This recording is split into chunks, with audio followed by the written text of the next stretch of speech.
Hello, it is now week 11 of our class. This week we learned about national and regional trends related to cybercrime. We looked at the reality and the perception of cybercrime as a whole, and we described the significance of how it affects our societal concerns and what the overall perspective of it to the criminal justice system is.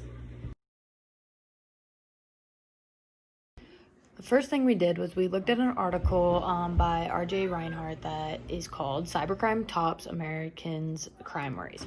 Now, from this article, very short article, we can see that the worry about cybercrime happening to an individual American has gone up significantly.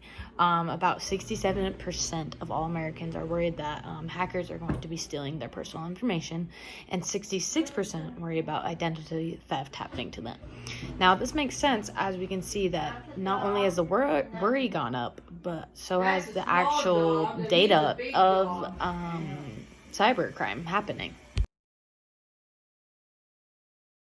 Next, we read an article from the U.S. Immigration and Customs Enforcement, and it goes over cybercrime centers. Now, what this article really talked about was different units within the cybercrime center. Now, there's just the regular cybercrimes unit.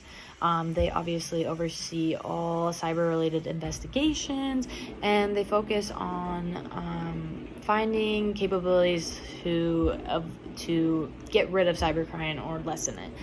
Next, we have Child Exploitation Investigations Unit, which obviously focuses on the fight against the sexual exploitation of children and it going onto the internet.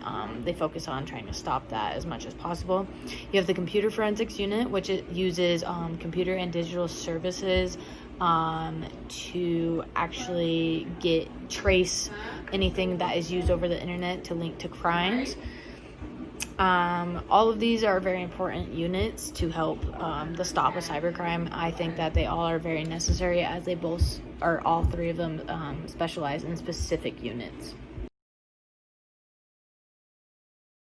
Lastly, we also looked at an article that went over how you should report any cybercrimes that you find happening to you. Now, basically, it depends on the type of crime. See, if there's like a computer intrusion, you want to talk to the FBI, the U.S. Secret Service. If it's like counterfeiting of currency, you want to talk to the U.S. Secret Service. If it's internet fraud, the FBI local office, U.S. Secret Service, Federal Trade Commission. Basically, what this report went over is like exactly what you need to report to, because it can be different between all the cyber crimes that are happening out there. So it's good to have that information available for you. Lastly, we were asked to make an infographic about cybercrime. Now, I went on a general approach to this infographic, and I basically just wrote down some of the most interesting facts regarding to the year 2020. Now, one thing that I found very interesting is that every 39 seconds, a crime is being committed through a computer, or attacking a computer from either a hacker or whatever. Not only that, but for the economy's sake, over $445 billion has accumulated the cost of cybercrime to the global economy per year, which I find very crazy. It's obviously shows us that this is a very serious issue, and we need to work on solutions, especially with technology growing every single year.